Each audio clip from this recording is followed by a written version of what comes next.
Ahora sí, mis amados, muy buenas noches y bienvenidos a nuestro estudio número 241. ¿Qué les parece eso? Palestina en guerra, Libia en guerra, el Medio Oriente en guerra, Ucrania en guerra. Pero nosotros podemos abrir esta marquesina sin que nadie nos moleste, sin que nadie nos llame a la policía. Y podemos decir a viva voz que Jesucristo es el Señor. Yo sé y reconozco que llegarán días en que no podremos hacer esto y posiblemente tengamos que irnos adentro. Pero mientras el Señor me lo permita, aquí estaremos, celebrando 241 oportunidades con este grupo de poder reconocer que Jesucristo es el Señor. ¿Cuántos se alegran por eso? Nadie. Wow, uno, ok, dos, tres. Amén. Cuatro, qué bueno, qué bueno. Aquí reaccionaron, hay vida, hay vida. Hay vida, hay vida, está bien, está bien. Bueno, señores, en esta noche yo les voy a pedir un favor. Yo tengo una ardua tarea hoy. Y yo les voy a pedir un favor. Yo les voy a pedir en esta noche que ustedes me concedan la gracia de yo hacer algo diferente. En esto que estamos haciendo es muy importante que seamos sensibles al Espíritu, a lo que Dios quiere hablar. No porque llevemos un programa, no porque llevemos un orden o estemos tocando temas uno tras otro, podemos darnos la vuelta y olvidarnos de que Dios hace como quiere, ¿sí o no? Así que en esta noche yo les voy a pedir la gracia a ustedes para que ustedes me dejen hacer un freestyle. No vamos a hablar de los pecados respetables en esta noche. No les puedo decir que los voy a dejar descansar. No respiren dándole gracias al Señor porque no vamos a tocar un pecado respetable. Porque no sé lo que el Espíritu quiera hacer en tu corazón en esta noche. Solamente les voy a pedir el permiso y la gracia para que usted me deje irme freestyle en la palabra del Señor. Amén. Vamos a buscar un libro que es muy poco común. Yo le voy a pedir que usted lo busque, el que tenga la Biblia en papel, física, busque ese libro, y el que tenga la del teléfono, pues también búsquelo. El que tenga el del teléfono se le va a hacer mucho más fácil. Vamos a leer en el libro de Ageo. Ageo está, para los que tienen la Biblia física, es el cuarto libro antes de Mateo. Así que si sabes llegar a Mateo, pues coge 4 libros para atrás y ahí está el libro de Ageo. Vamos a tocar el capítulo 1. Voy a leer más adelante un poco, pero ahora para introducir voy a leer solamente los versos 7 y 8 del capítulo 1. Y les prometo que todo les va a hacer sentido en algún momento dado. Si usted tiene una Biblia física allí en la marquesina virtual y usted está buscando Ageo, levánteme la mano porque lo quiero esperar. Yo quiero que tú puedas ver dónde está ese libro y quiero que puedas subrayar. ¿Está bien? Si lo tienen en la Estamos marquesina llegando. virtual, estás llegando, mi amor. Cuando llegues a Mateo, 4 bocacalles a la izquierda, dale para atrás. Aleluya, gracias Señor. Ageo capítulo 1. Voy a leer más adelante en ese capítulo, pero lo que quiero empezar a leer es el 7 y el 8.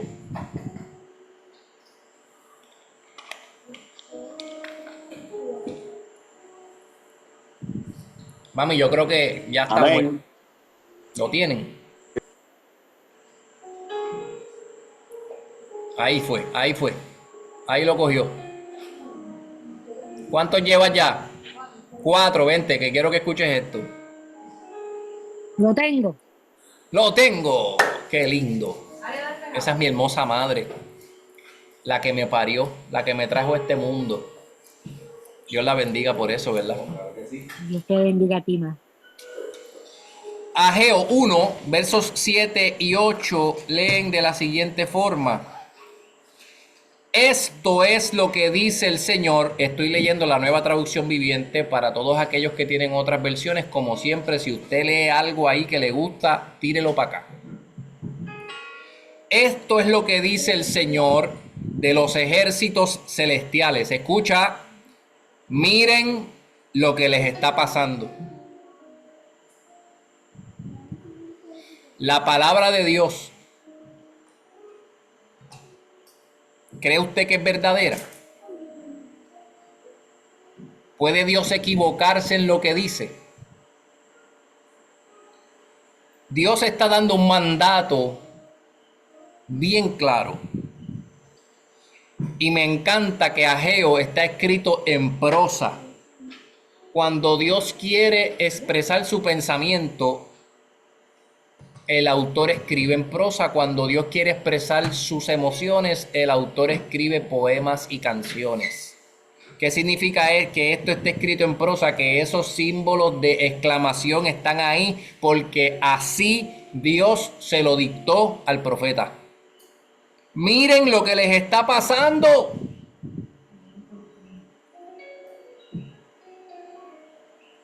Y yo quiero que te detengas un momento y que tú mires lo que está pasando a nuestro alrededor como país.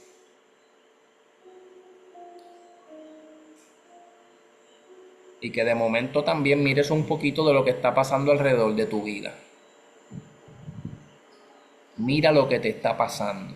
Tú sabrás cuáles son las cosas que ahora mismo están atacando tu vida o las cosas que estás pasando. Pero el llamado de Dios aquí es a detente y mira lo que te está pasando. 8 dice, vayan ahora a los montes, traigan madera y reconstruyan mi casa. Entonces me complaceré en ella y me sentiré honrado, dice el Señor. Vayan cuando, mañana, la semana que viene. Dice, vayan ahora. Es ahora. Vayan ahora a los montes, traigan la madera y reconstruyan mi casa. Entonces me complaceré en ella y me sentiré honrado, dice el Señor. Detente, mira lo que te está pasando y vete ahora mismo. Sube al monte y busca madera, reconstruye mi casa y entonces yo me complaceré. He puesto como título a este freestyle un llamado a reconstruir. Y como usted sabe que a mí no me gusta dejarlos a ustedes en el aire, te voy a dar contexto para poder entrar en el capítulo y que cuando yo entre en la lectura usted entienda lo que está pasando y se ubique conmigo. Amén. ¿Saben ustedes quién fue el rey David? ¿Les viene a la mente alguna historia llamativa de David? ¿No? David y Goliat. Muy bien.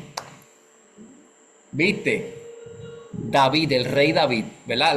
Una de las historias más pues que la gente conoce es pues la historia de David peleando con Goliat, que era el gigante, ¿ok? Pues ese David, ese mismo David, ese David fue rey de Israel. Pues David tuvo un hijo, bueno, tuvo varios, ¿verdad? Pero uno de los hijos de David tomó el trono. A David se le fue revelado el plano arquitectónico de lo que sería el templo del Señor. Quédate conmigo. Antes ellos se reunían en carpas, ahora se van a reunir en un templo. Es a David a quien Dios le da las instrucciones de las medidas de todo, de cómo va a ser ese templo. Dios no permite que David lo construya. Le dice, será tu hijo Salomón el que va a construir ese templo. ¿Han escuchado Salomón? No. Ok. Salomón escribió el libro de los Proverbios, que son consejos hermosos para la vida. Escribió el libro de Eclesiastés y escribió el Cantar de los Cantares. Fue un hombre el que Dios amó y la gente también amó. Fue un hombre que tuvo la oportunidad de que Dios le dijo: pídeme lo que tú quieras, que yo te lo daré. Y Salomón pidió sabiduría. Entonces decían que era el hombre más sabio sobre la tierra. No el más puro, no el más santo, pero sí el más sabio. Así que es Salomón, el hijo de David, el que tiene la encomienda de, con su sabiduría, administrar las riquezas de la nación para construir este hermoso templo. Y así lo hizo. Fue el templo más majestuoso que jamás hubo en Israel. Era sorprendente. Venía gente de otras naciones simplemente a ver ese esplendor. ¿Se entiende? ¿Qué pasa? Salomón, para poder levantar el capital, estableció unos taxes bastante fuertes. Entonces, hablando aquí entre tú y yo, llevaba a la gente un poquito a orar con los taxes, ¿verdad? Pero la gente lo amaba tanto porque sabían que era un hombre de Dios, que la gente pues estaba en calma. ¿Qué pasa? Se acerca el momento en el que Salomón ya está en las últimas y todo el mundo sabe que uno de sus hijos tomará el reino. ¿Está conmigo? La gente está diciendo: mano, Salomón nos lleva un poquito ahorrado con esto de los taxes. Yo espero que el hijo nos deje descansar un poco con esto de los taxes. Entonces pasa Roboam, hijo de Salomón, al trono, y la gente diciendo: este nene va a ser bueno, nos va a bajar los taxes, nos va a dar alivio porque ya el templo está construido. Pues Roboam fue peor, fue más estricto, y la gente ahí se levantó en revuelta. Entonces la nación de Israel, compuesta por 12 tribus, se separa. Había una gente que estaban dispuestos a aguantar el reinado de Roboam, y había otra gente que decían que era demasiado. Entonces se rompe el reino de Israel, donde 10 tribus se van al norte y 2 tribus se van al sur. ¿Cuántas se van al norte? Yo necesito que estén conmigo. 10. ¿Y cuántas al sur? Se separó Israel. ¿Por qué? Porque estaban en desacuerdo, porque en verdad estaban siendo castigados, y el rey que pusieron venía peor. Se separa el reino. 10 arriba, 2 abajo, cada cual con su rey. Roboam se queda en las 2, que es Judá, y entra otro rey que escogen para las 10 del norte. Ahí entran en un periodo de casi 600 años, donde vienen reyes en el norte y en el sur, reyes que hacen lo correcto delante de Dios, reyes que no hacen lo correcto delante de Dios, y eso usted lo puede encontrar en Primera y Segunda de Crónicas, Primera y Segunda de Reyes. Va a ver todo este sub y baja de que los reyes eran buenos, que los reyes no eran buenos, que y todo eso. Casi 600 años estuvieron en ese sub y baja. Hasta aquí están conmigo. Hasta que Dios empezó a hablar. Y Dios empieza a escoger profetas y empieza a escoger hombres de Dios para empezarle a hablar a su pueblo. A los del sur, ellos tenían sus profetas, y los del norte también. Dios escogió para hablarle a los del sur, a Isaías, a Jeremías, a Miqueas, a Nahum, a Habacuc, a Joel, a Ezequiel. Todos estos profetas Dios los levantó para hablarle específicamente a los de abajo, a los del sur. Y a los del norte Dios levantó a Jonás, a Amós, a Oseas, a Sofonías, a Daniel. Cada entonces región tenía sus profetas. Y a que usted no sabe qué, ¿Usted piensa que Dios le habló distinto a los de arriba que a los de abajo? Los profetas del norte no conocían a los profetas del sur, no se seguían en Instagram, no se dieron follow, no se enviaban mensajes de texto, no tenían grupos de WhatsApp. Lo que los unía era que era el mismo Dios y el mismo mensaje. ¿Cuál era el mensaje a los del norte? El mensaje era que Dios estaba cansado de su pecado, que Dios estaba cansado que ellos fueran todo el tiempo corriendo a otros dioses. Dios les estaba diciendo: después que te di lo que te prometí, yo te prometí la tierra prometida, te la di, te la entregué, donde tú ahí no tenías necesidad, la tierra te daba fruto, podías descansar y yo iba a ser tu Dios, y la estás matando. Y el mensaje era: te di la tierra prometida, la estás matando. El castigo va a ser que te voy a sacar de ese lugar que te prometí y te voy a llevar a una nación cautivo. Ya que tú no sabes cuál era el mensaje para los del sur. Lo mismo, estás desperdiciando la tierra que te entregué, la estás matando. El castigo va a ser que te voy a sacar de ese lugar que te prometí y te voy a llevar cautivo. Quédese conmigo. Hasta aquí estamos bien. Entonces, en el año 722 a.C., Asiria toma el pueblo del norte y se lo lleva cautivo a Nínive, como lo había profetizado los profetas. Allí cogieron puño, patá, pescozones, tortura, de todo. 200 y pico de años o 100 y pico de años después, más o menos como para el año 600, Nabucodonosor invade el sur y se lleva a las tribus del sur a Babilonia. Entonces, en Babilonia pasa algo bien importante, que Nabucodonosor conquista Nínive, Asiria. Allí era que estaban los del norte presos, y Nabucodonosor se los trae a todos, a los que ya estaban presos en el norte y a los que recogió del sur, y se los trae todos a Babilonia, más o menos para el año 600.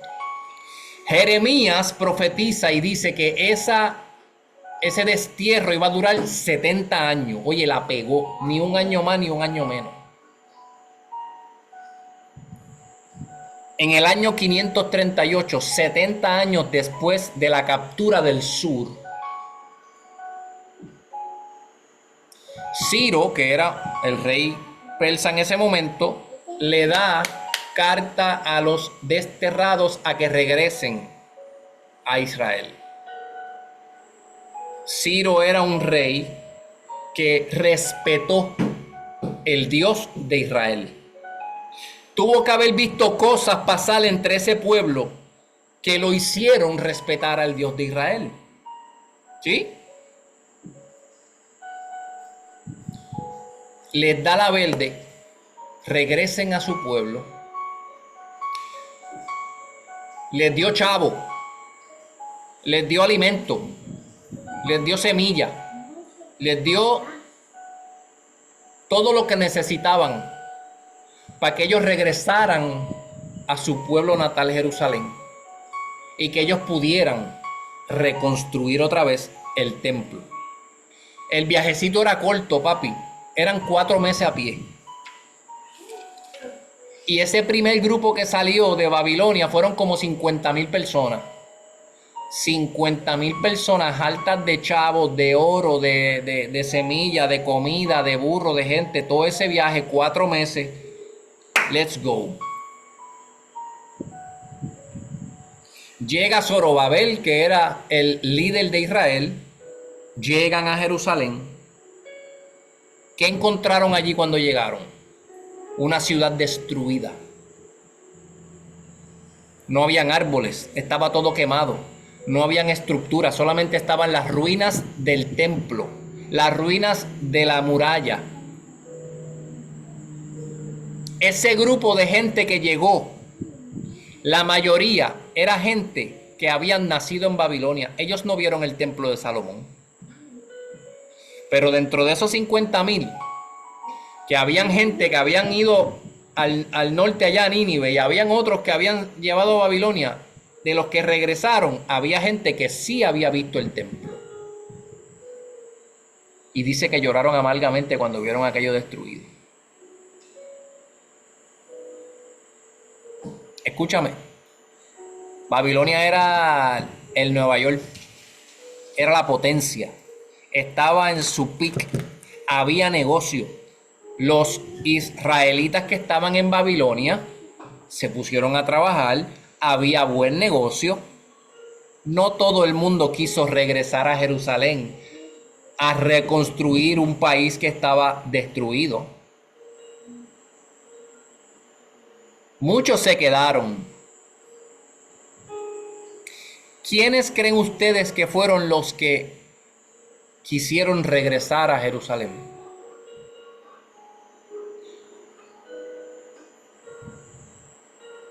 En Babilonia no había templo, no habían sacrificios. Eso significa que no había vida con Dios. No había culto.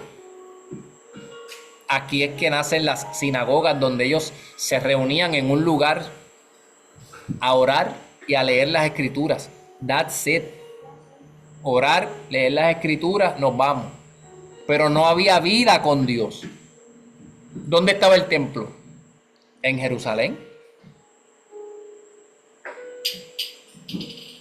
¿Quién cree usted entonces que fueron los que quisieron virar de Babilonia a Jerusalén a reconstruir el templo? Aquellos que anhelaban la vida con Dios, aquellos que anhelaban volver al templo, aquellos que anhelaban volver a tener vida con Dios, aquellos que sacrificaron la comodidad de Babilonia, los chavitos de Babilonia, la prosperidad de Babilonia, para irse a Jerusalén a vivir en casetas de campaña, a construir, a trabajar. Es que tenían que anhelar tener una vida con Dios. ¿Está conmigo hasta ahí? ¿Sí o no? ¿Por qué era tan importante la cuestión, el tema del templo?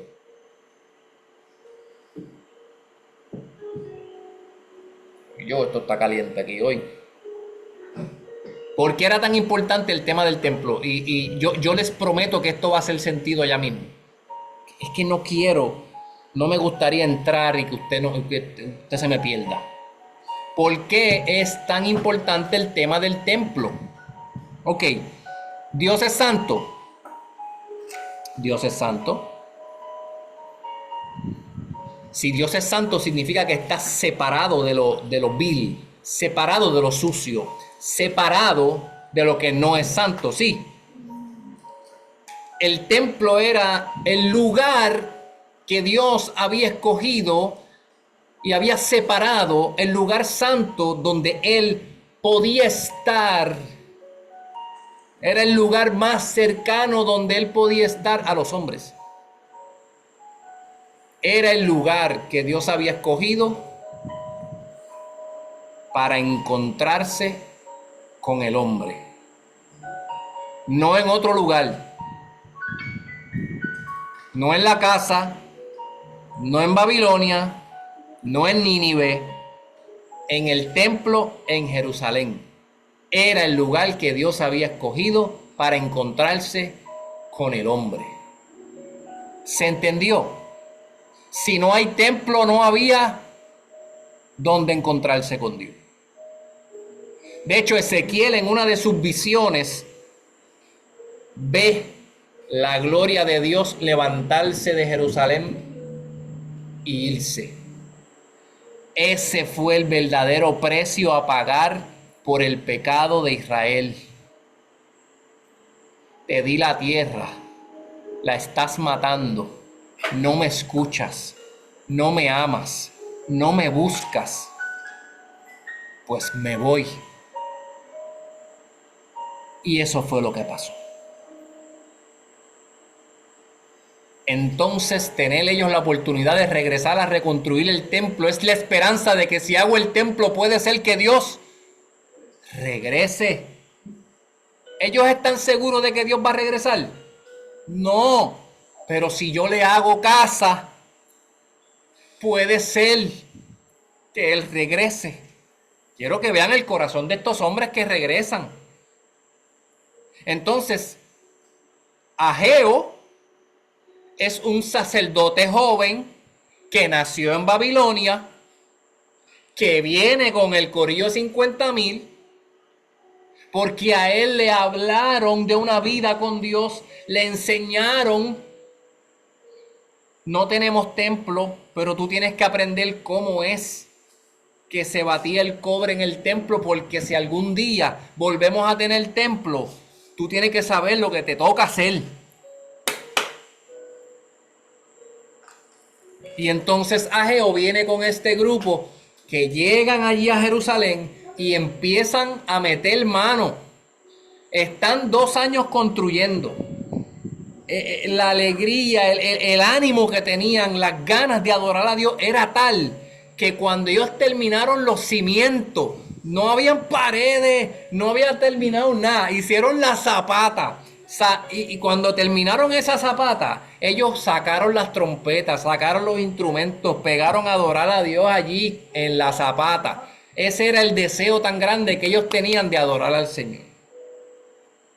Pero, como pasa en todo lugar, llegó la oposición. Estuvieron 2 años construyendo y después de 2 años ellos se detienen. Y estuvieron 15 años sin hacer nada. Escúchalo. Perdóneme que yo me tome este tiempo de darte este contexto, pero es que yo les prometo por tercera vez que esto les va a hacer sentido. Ellos se detuvieron por 3 cosas importantes. Número 1, porque se levantó la oposición. La gente que estaba allí, que habían hecho escante con la tierra mientras ellos no estaban, no querían que ellos volvieran a reconstruir. Así que fueron donde el rey de Persia a decirle, a hablarle bochinche, a decirle que no, que los detuviera, y lograron que el rey, influenciado por ellos, mandara a parar la obra. Se quedaron sin chavo, se quedaron sin ánimo, porque los ancianos que llegaron con ellos, que sí habían visto el templo, cuando empezaron a levantar esos cimientos y los jóvenes estaban bien contentos, los ancianos le decían, ¿y ustedes llaman esto un templo? No, para mis tiempos, el templo de Salomón, aquello sí que era una cosa gloriosa. Es que si ustedes vieran eso, pero esto no da gloria a Dios. Ahí muestra un choque generacional brutal. Entonces son 3 cosas que no le pasan a nadie.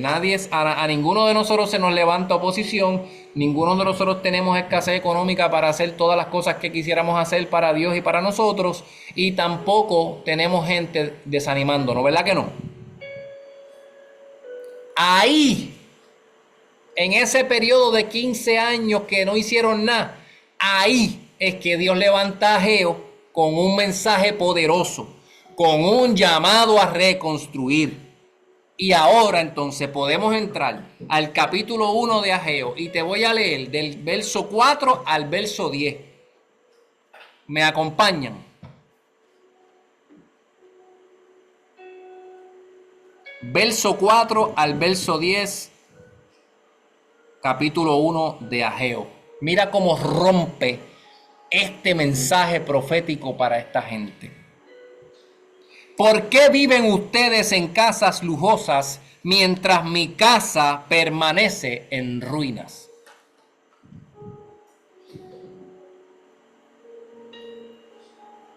Aquí hay un contraste entre las cosas tuyas y las cosas de Dios. ¿Lo puedes ver? ¿Por qué ustedes viven en casas lujosas mientras mi casa permanece en ruina? ¿Qué quiere decir esto? Las cosas de Dios y las cosas tuyas. ¿Por qué las cositas tuyas están bien cuidadas, pero las mías no? ¿Se entiende? 5. Esto es lo que dice el Señor de los ejércitos celestiales. Miren lo que les está pasando. Y quiero que pongan atención, por favor. Esto era lo que estaba pasándole a esta gente. 6. Han sembrado mucho, pero cosechado poco. Comen, pero no quedan satisfechos. Beben, pero aún tienen sed. Se abrigan, pero todavía tienen frío.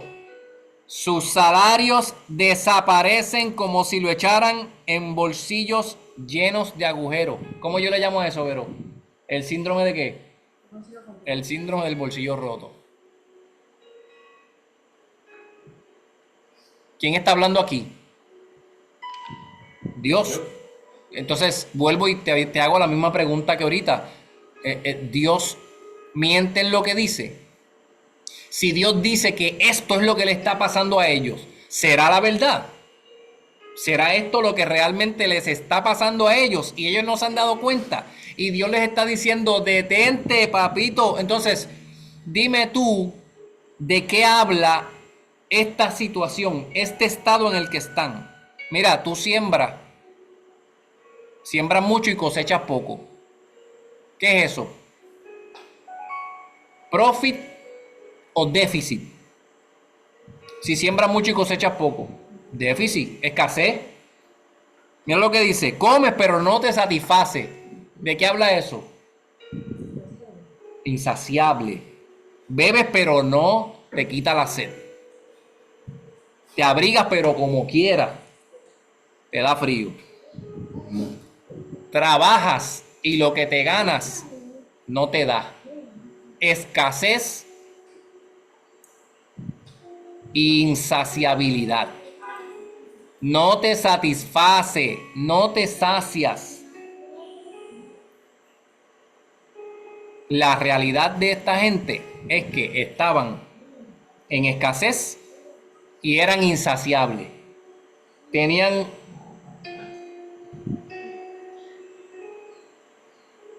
necesidades eternas. El 7. Esto es lo que dice el Señor de los ejércitos.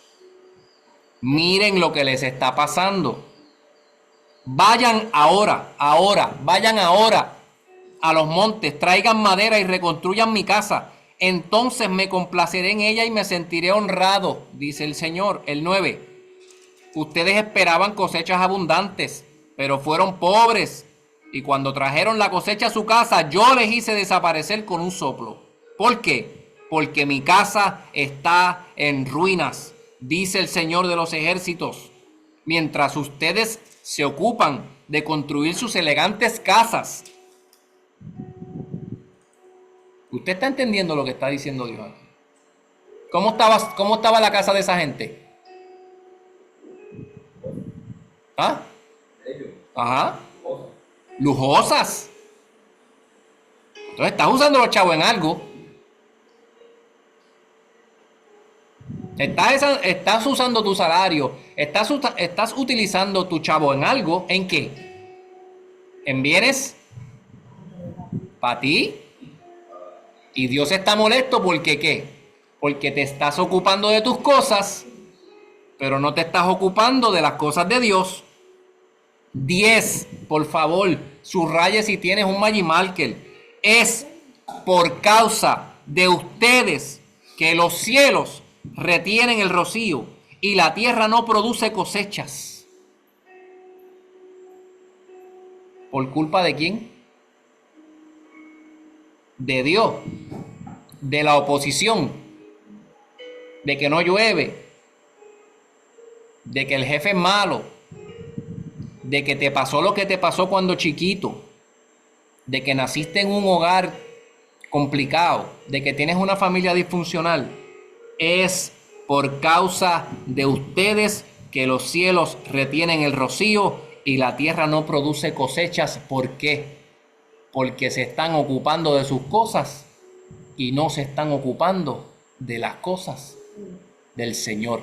Sus casas están lujosas y la mía en ruinas. Ahora pueden entender el mensaje de Ageo con todo el background que te di. O sea, les di la tierra prometida, la destruyeron con pecado, los saco al destierro. ¿Qué significa el destierro? Si no hay templo, te separé de la vida conmigo. Te devuelvo otra vez la oportunidad para que reconstruya. Te volviste a detener. Te volviste a desenfocar. Volviste a poner tu mirada en tus cosas y te olvidaste de las de Dios.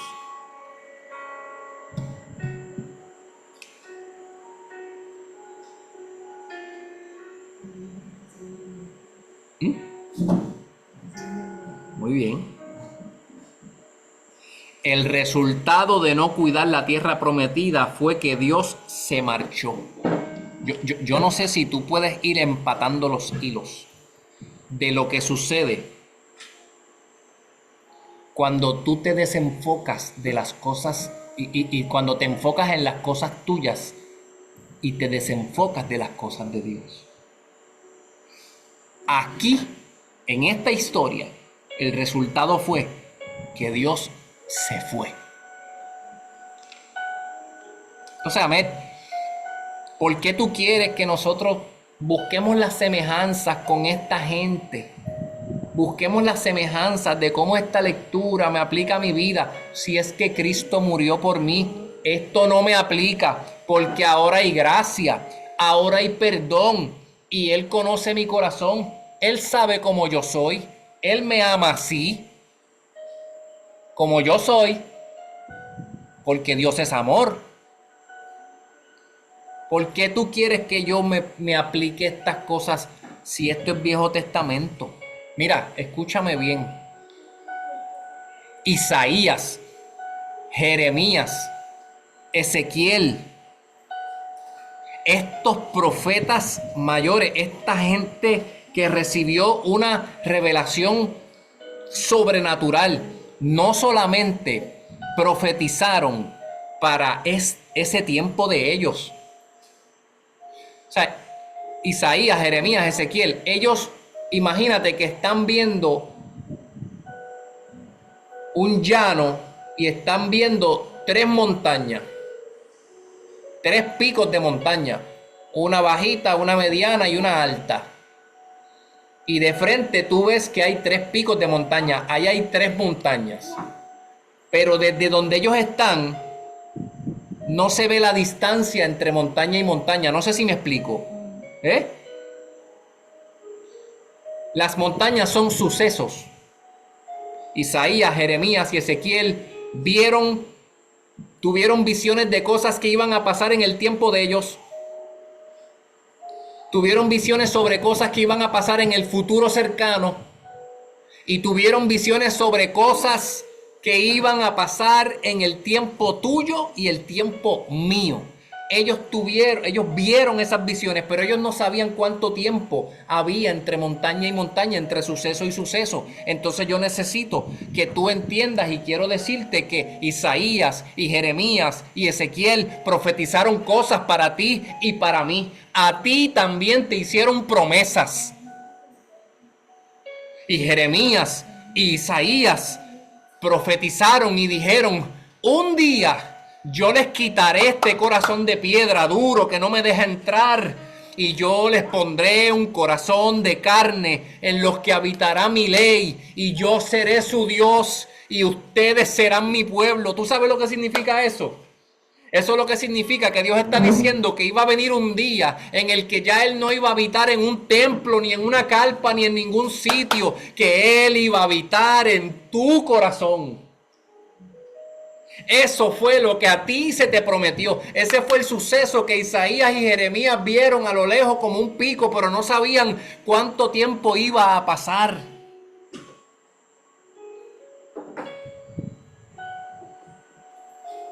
La promesa era que iba a llegar un día en el que Dios iba a estar tan cerca de ti que tú lo podías cargar a donde sea que tú fueras.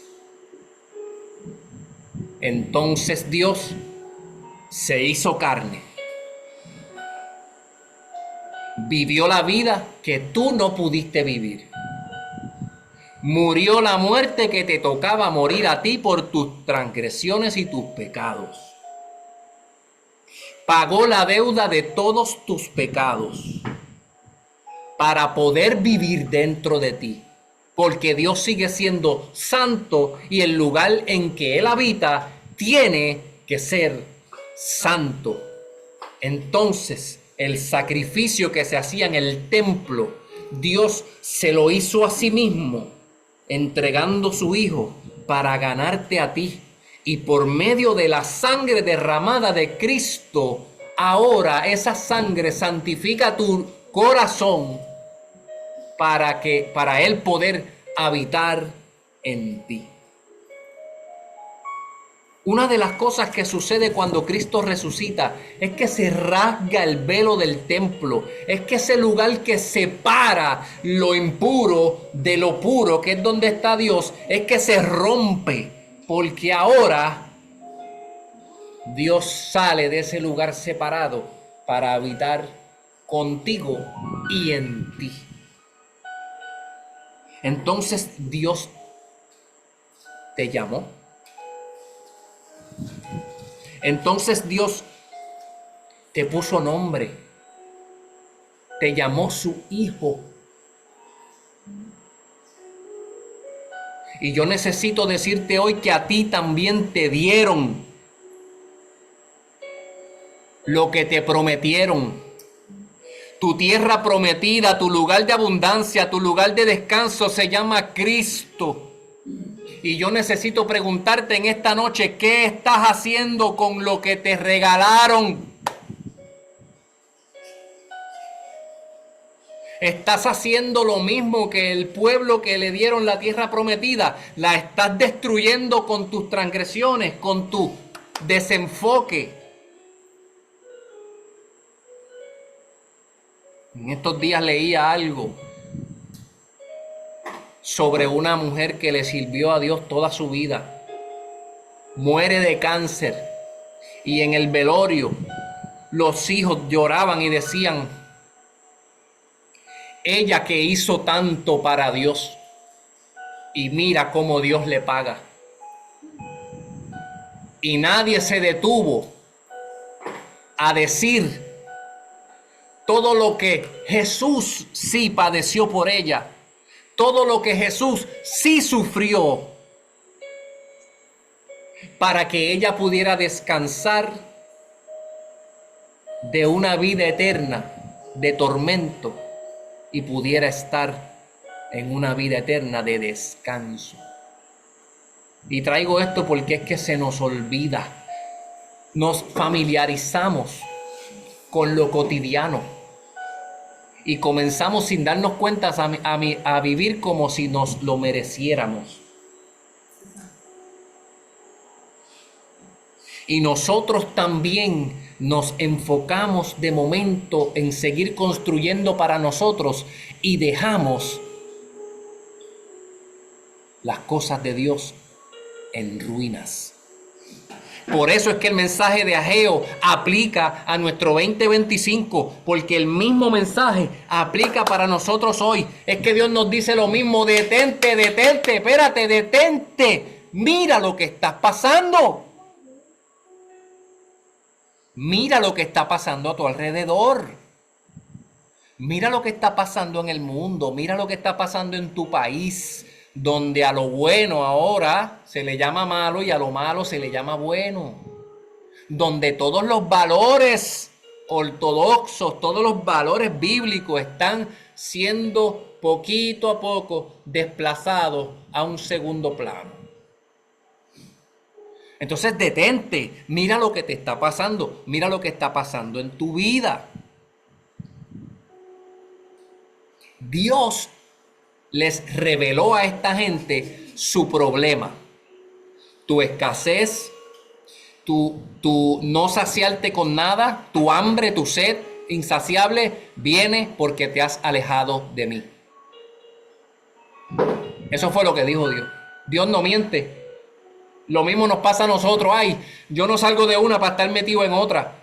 Entonces la palabra te dice que estás en un desorden, pero tú no quieres escuchar eso. Es lo mismo. Dios dice la verdad. Te predican la palabra. Sabes que la palabra te está diciendo que tienes un desorden en tu vida. La palabra te dice, cuando tú tienes ese desorden en tu vida, Dios no te puede bendecir. Por eso es que no sales de una para meterte en otra. ¿Hacemos caso o ignoramos? No, eso no me aplica. ¿Te das cuenta cómo nos comportamos de la misma forma?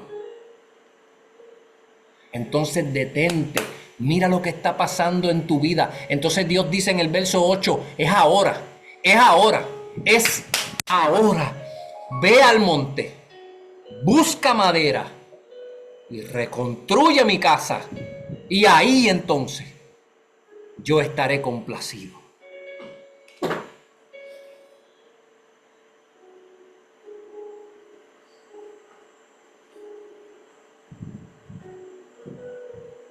Señores, allí se había quemado todo. Allí no había un palo. Allí no había un árbol que se pudiera usar para madera. ¿Se entiende? Entonces había que reconstruir el templo, ¿verdad que sí? ¿Qué quiere decir esto? Que no era fácil. No era fácil reconstruir el templo. Había que salir a buscar, había que pasar trabajo. Porque Dios les prometió el templo, pero lo tenían que construir ellos. De la misma forma que Dios te prometió vivir en tu corazón, pero tú tienes que construir esa relación con el Señor. El templo no apareció de la nada. De la misma forma que la relación tuya con Dios no va a aparecer de la nada. Tienes ahora que ir a buscar, construir esta relación. Señores, por favor, ¿se entendió?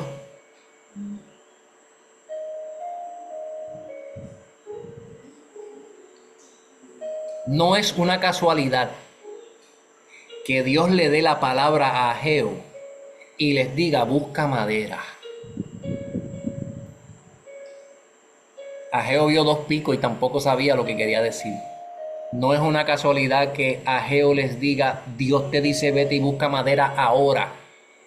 Es que era un chistecito del Señor, del Padre, en su palabra, para que hoy tú te acuerdes también que así como la madera era lo que se utilizaba para reconstruir la relación con Dios en los tiempos de Ageo, era la misma madera en la que iba a colgar el Hijo de Dios, la que te daría a ti la libertad de construir esta nueva relación donde Dios iba a vivir en ti. Es por medio de la cruz. Así que lo mismo dice Dios. Ahora, hoy, ve a la cruz.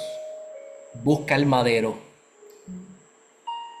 Cada vez que te desenfoques de las cosas de Dios y te enfoques en las tuyas. Porque no es que no te enfoques en las tuyas. No es que no queramos que nuestra casita esté bien, que nuestras cositas estén al día, que queramos tener cositas, nuestro carrito, nuestras cosas. No es eso. Es que no dejes las de Dios para enfocarte en eso. Entonces el mensaje está claro. Cada vez que te desenfoques y que dejes olvidada la relación con Dios que un día empezaste, y te desenfoques y te pongas a meterle lujo a tu vida, a buscar, sembrar cosas para tu vida y te olvidas de las cosas de Dios, vete al madero. Es que vuelve al madero. Vuelve al madero. Esto es un llamado a reconstruir. Yo no sé cómo Dios te llamó. Yo no sé cómo tú conociste al Señor. Yo no sé en qué escenario tú pudiste entender en tu corazón que Jesucristo es el Señor. Yo no sé lo que te pasó. No sé en qué momento te desenfocaste, en qué momento cambiaste tu mirada y empezaste a trabajar para ti y te olvidaste de que tú tienes una tierra prometida que cuidar. De que se pasó un gran sacrificio y un arduo precio para que tú pudieras estar en el mismo cuarto que Dios.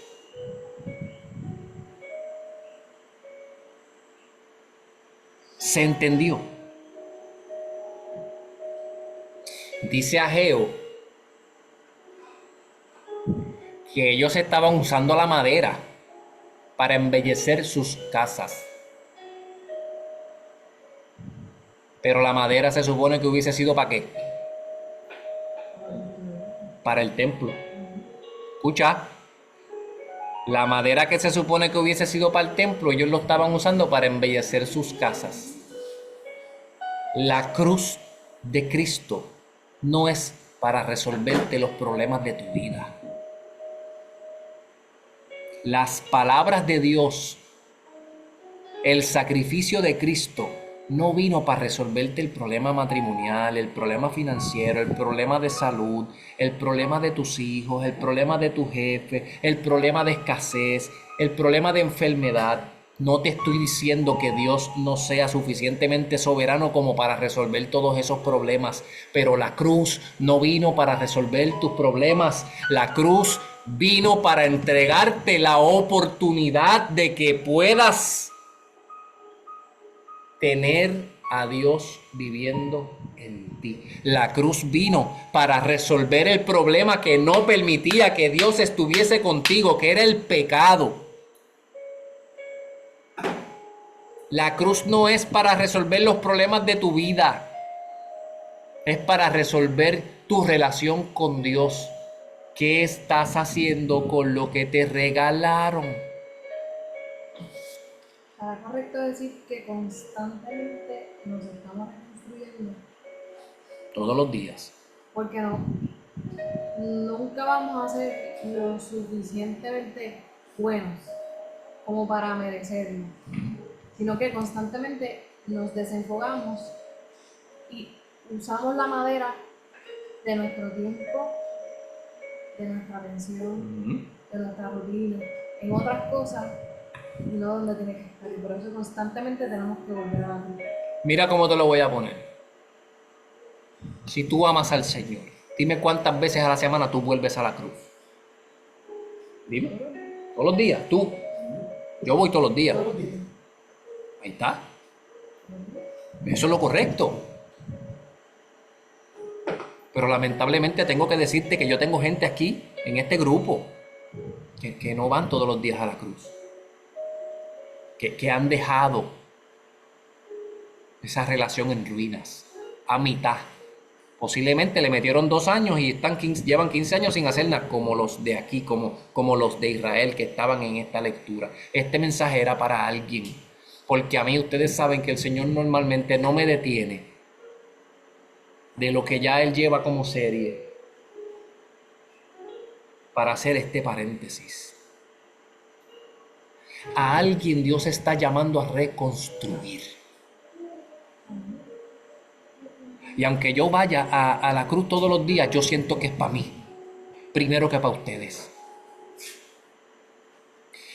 La cruz no es para resolver tus problemas, es para dar gloria al Dios Padre. Lutero dijo lo siguiente: si la ley no te aflige y el evangelio no te consuela, estamos usando la palabra de Dios mal. ¿Qué es la ley? Lo que dice aquí que tú tienes que hacer, que es bueno.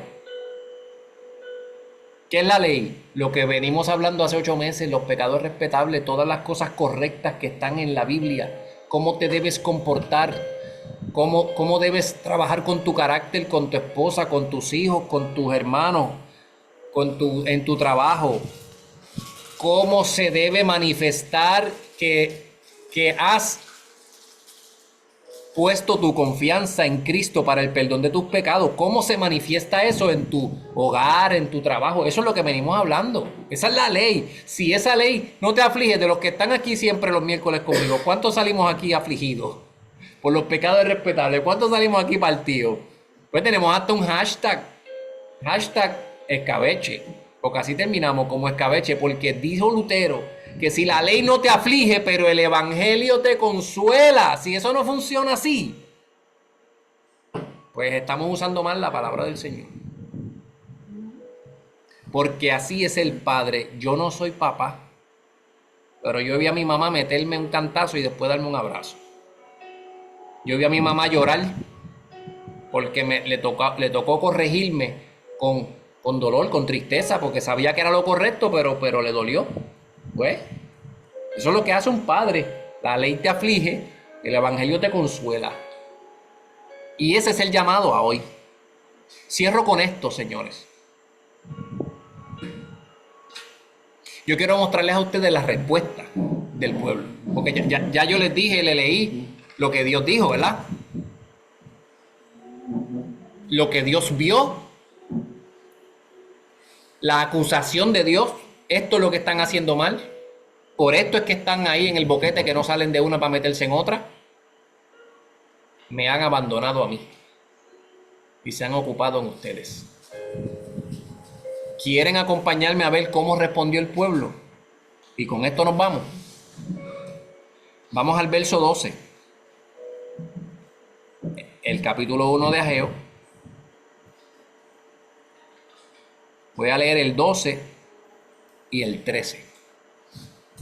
La ley te aflige y el evangelio de la gracia te consuela. El 12 dice, entonces Zorobabel, ¿quién era Zorobabel? El líder de los israelitas. Entonces Zorobabel, hijo de Salatiel, y Jesúa, hijo de Jehozadak, el sumo sacerdote, y todo el remanente del pueblo de Dios. A veces tú piensas que aquí escriben cosas porque sí.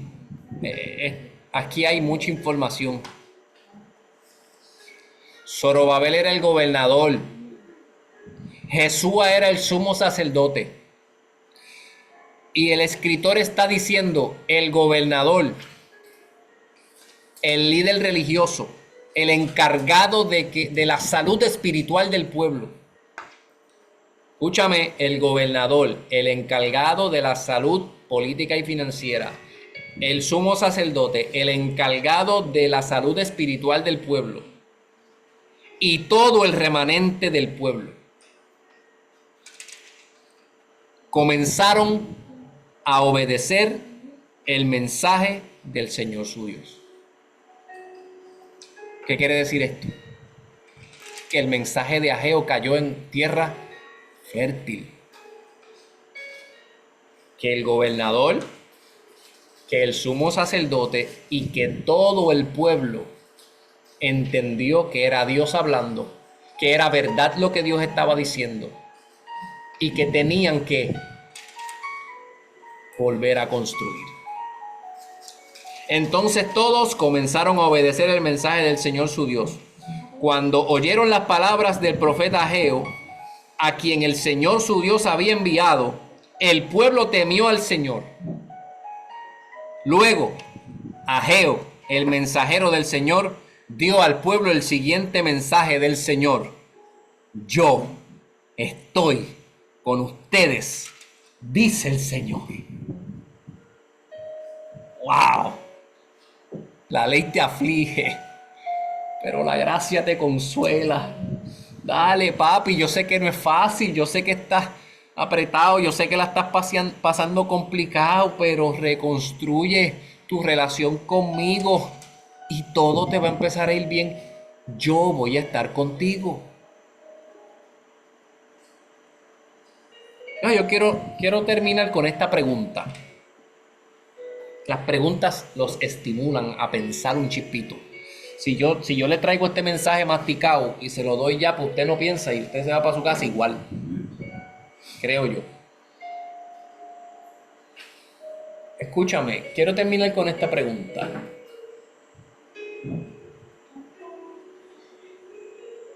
Mientras el pueblo de Israel estuvo dividido, por 600 años hablaron muchos profetas.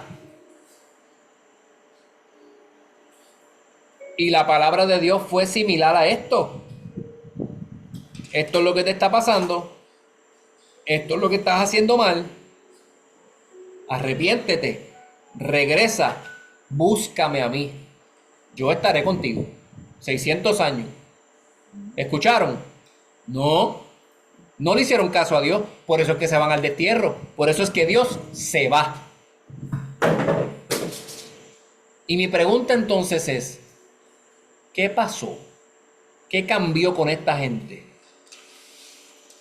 ¿Se tardaron?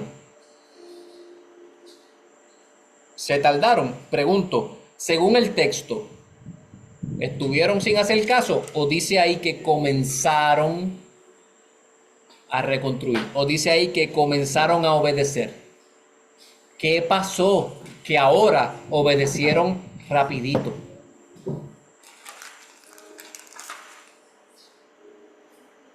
Alguien ahí que se atreve y me diga, ¿qué pasó? ¿Qué pasó diferente?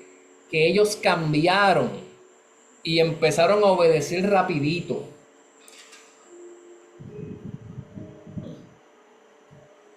Tu mamá nunca te dijo, sigue, que encima del golpe te voy a meter. A mí sí me lo dijeron.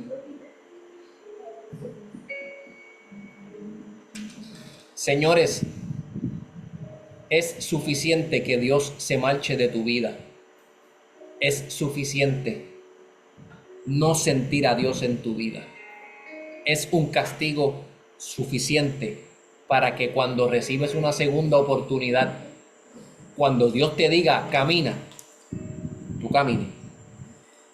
Eso fue lo que hizo esta gente. Lo que pasa es que Dios en su misericordia, en su gracia nos sigue dando oportunidades. Y las seguimos tomando por sentado. Pero dice la palabra que llegará un día donde todo ojo le verá, donde toda rodilla se doblará y toda lengua confesará que Jesucristo es el Señor. Y algunos tocarán a la puerta y el Señor les dirá, apartaos de mí, yo no los conozco. Y yo no sé usted, pero yo no quiero que ese día a mí me digan, Ahmed, no me suena, no te conozco. Mi esperanza es que ese día, que estemos todos nosotros con nuestra rodilla en el suelo, a mí me digan, tú eres mi hijo, ven. Un llamado a reconstruir. Entonces yo quiero terminar orando, porque yo no tengo duda que esto era para alguien, empezando por mí. Entonces, si esta palabra te afligió, si esta palabra te hizo entender que has estado desenfocado en las cosas de tu vida y has dejado tu relación en ruinas, te has desenfocado y has dejado las cosas de Dios, has descuidado la promesa que se te entregó, y esta palabra te hizo entender, te está haciendo arder el corazón, si lágrimas están saliendo por tus ojos y sientes un deseo profundo y sabes que esto es para ti, yo quiero orar por ti. Amantísimo Dios, Rey de nuestras vidas, yo te doy gracias por tu amor, por tu misericordia